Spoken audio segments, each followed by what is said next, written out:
Guys 48 volt motor और controller से एक फोर व्हीलर बनाते हैं। आ जाओ। अब देखिए गाइस, मैंने डिफरेंशियल के ऊपर टोटल 2 पाइप रखा है, क्योंकि गाइस डिफरेंशियल के ऊपर मेजरमेंट करके हमें बॉडी तैयार करना होगा। गाइस डिफरेंशियल के साथ सबसे पहले तो बढ़िया तरीके से पाइप को वेल्ड कर लेते हैं। और भाई शायद आप लोगों को पता होगा कि दोनों ही पाइप पुराना है, इसलिए हमें दोनों को बराबर करके यहाँ पर कट लगाना है। भाई फोर व्हीलर के चेसिस को मजबूत बनाने के लिए और एक पाइप को आगे वेल्ड करेंगे, क्योंकि भाई फोर व्हीलर का सारा वजन इस चेसिस के ऊपर आने वाला है, तो चेसिस को हमें मजबूत बनाना होगा। गाइस अब हम इस हब्स और एक्सेल को इसमें फिट करेंगे, तो उसके लिए हमें चाहिए होगा भाई एक साइकिल का हब, जो कि भाई मैंने कबाड़ से 30 रुपए देकर खरीदा है। भाई इसे इस तरीके से बेल्ट करना होगा। बट भाई मैं एक चीज बता दूं, अगर मैं इसे डायरेक्ट बेल्ट करता हूं तो भाई चलने के टाइम ये टूट सकता है, इसलिए चलो इसमें थोड़ा सा ट्रिक लगाते हैं। और भाई इसमें हम मोटे साइज के पत्ती को सेंटर में वेल्ड करेंगे, जिससे कि चलते टाइम ये बिल्कुल ही ना टूटे। भाई दोनों ही एक्सेल में हम सेम इसी तरीके से काम करेंगे।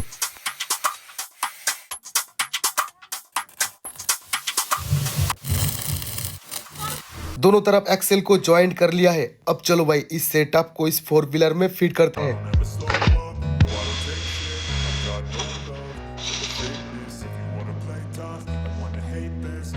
गाइस अब हम इस फोर व्हीलर में इस स्टीयरिंग को फिट करेंगे। इसे फिट करने से पहले गाइस मैं इस नट को इसके साथ वेल्डिंग करूंगा, क्योंकि भाई बाद में हम इसे खोल भी सकते हैं और टाइट भी कर सकते हैं।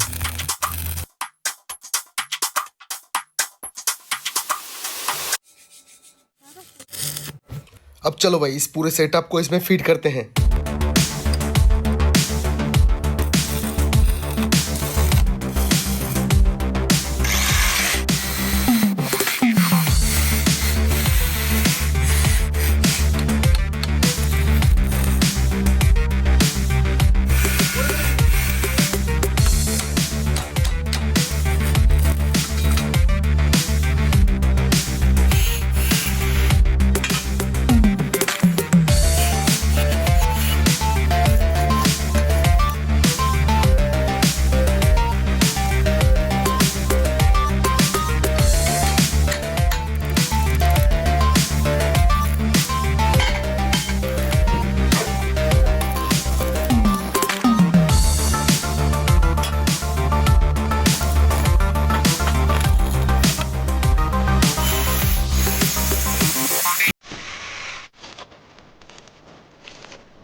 भाई स्टेयरिंग, गद्दी और साथ ही साथ ब्रेक भी लग चुका है। अब भाई आप लोगों ने कमेंट किया था भाई इस पुराना स्टेयरिंग को हटा के एक नया स्टेयरिंग इसमें फिट करो, इसलिए भाई मैंने काफी ढूंढ कर इस स्टेयरिंग को खरीदा है। अब देखो भाई इस स्टेयरिंग के साथ मुझे लगभग सारे चीजें मिला है, जैसे कि ऑन ऑफ करने के लिए इसके की और लाइट के लिए अलग अलग स्विच। और भाई मैं इसे फोर व्हीलर में कुछ इस टाइप से फिट करूंगा। अब भाई उसके लिए हमें क्या करना होगा, इस स्टेयरिंग को ना आगे से कट करना होगा। हालांकि इसके क्रॉस एकदम नया है, फिर भी मजबूरी है भाई काटना होगा।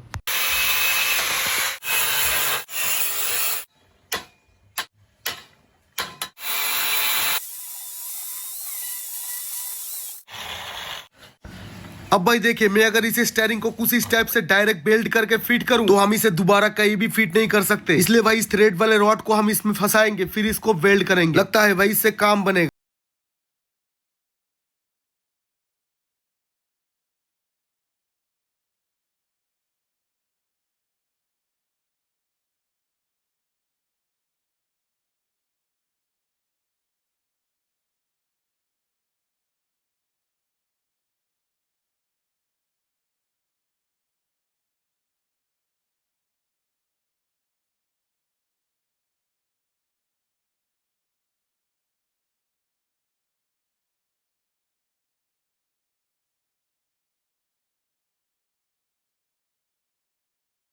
प्लास्टिक को इसमें फिट करेंगे।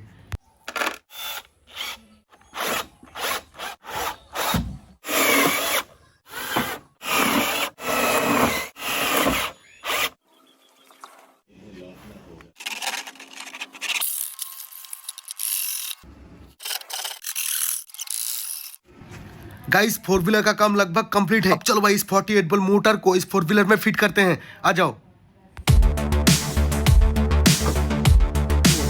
गाइस इस कंट्रोलर को इस 4 व्हीलर, गाइस ये कंट्रोलर 60 वोल्ट और 48 वोल्ट दोनों पे ही काम करता है। लेकिन भाई देखिए इसमें है काफी सारे वायर। हमें simply yellow green blue wire को मोटर में जोड़ना है और रेड ब्लैक वायर को बैटरी में जोड़ना है। और आसानी से समझाने के लिए मैं सारे कनेक्शन आपको करके दिखाऊंगा। सबसे पहले भाई मोटर के येलो वायर को कंट्रोलर के येलो वायर के साथ जोड़ेंगे। हालांकि मैं इसमें नट बोल्ट से फिट कर रहा हूँ, बट भाई एक केसिंग मिलता है, उस केसिंग से वायर के कनेक्शन करना थोड़ा आसान बनता है। खैर मैं इसी तरीके से मोटर और कंट्रोलर का कनेक्शन करूंगा। भाई मोटर के साथ कंट्रोलर का कनेक्शन हो चुका है। अब हमें रेड ब्लैक वायर में बैटरी जोड़ना है। उससे पहले भाई इस थ्रोटल को हमें थोड़ा मॉडिफाई करना होगा, क्योंकि भाई पैरों से एक्सीलेटर दबाने वाला सेटअप बहुत महंगा है। इसलिए मैं खुद से ही पैरों से एक्सीलेटर देने वाला सेटअप बनाऊंगा। बट गाइस इसका जो सेंसर है, इसे अगर मैं बाहर फिट करूं तो पानी और धूल मिट्टी जाने की वजह से खराब हो सकता है, क्योंकि भाई ये पूरी तरह इस मैग्नेट के ऊपर डिपेंड है। इसलिए मैं कुछ और तरकीब लगाता हूँ जिससे कि भाई धूल मिट्टी ना जाए। भूल गया था गाइस, हमें इस मोटर के हॉल सेंसर वायर को कंट्रोलर में जोड़ना है, वरना भाई मोटर काम नहीं करेगा। फाइनली भाई हमारा 4 व्हीलर चलने लायक हो चुका है। अब चलो भाई इसमें बैटरी जोड़ के इसे चलाते हैं। बैटरी फिट करने के बाद भाई हम पिछले वाले दोनों टायर को बढ़िया तरीके से कसेंगे और भाई अगले वाला जो एक्सेल है उसे हमें थोड़ा सा करके 2 गैटिस लगाना है। फिर भाई हम इस कंट्रोलर के साथ इस थ्रोटल का कनेक्शन करेंगे। हालांकि भाई थ्रोटल का वायर का कलर मैचिंग करके इसका कनेक्शन करना है, जैसे भाई ब्लैक में ब्लैक और येलो में येलो और रेड में रेड।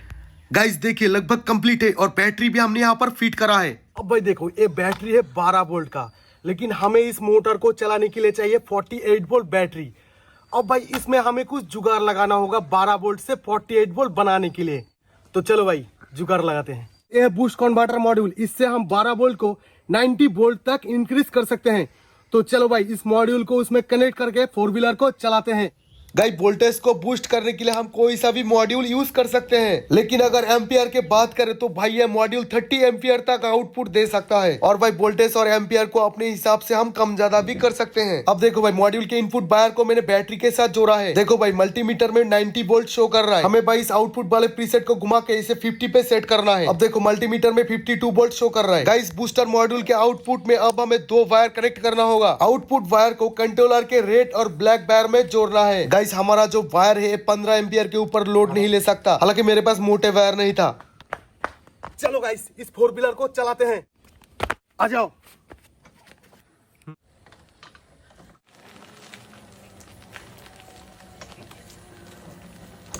दरअसल गाइस पहली बार 4 व्हीलर चला रहा हूँ, वो भी इलेक्ट्रिक। भाई अब समझ सकते हो कि मुझे थोड़ा सा अजीब सा लग रहा है, लेकिन भाई मजा तो बहुत है।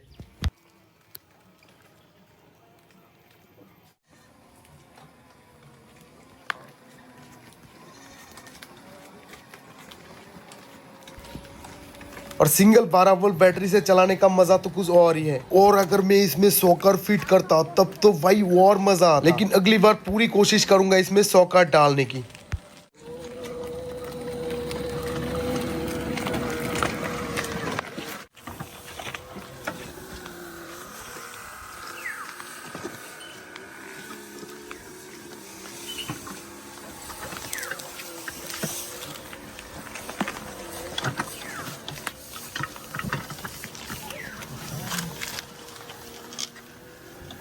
दरअसल भाई मैं इसे इसलिए तेज स्पीड में नहीं चला रहा हूँ क्योंकि भाई इसका जो वायर है, वायर मतलब भाई मॉड्यूल के इनपुट वायर, वो भाई जैसे ही मैं फुल एक्सेलेटर दबाता हूँ तो वायर में से धुआं निकालता है। मतलब भाई फुल एक्सेलेटर दबाने से तो आग ही लग जाएगा।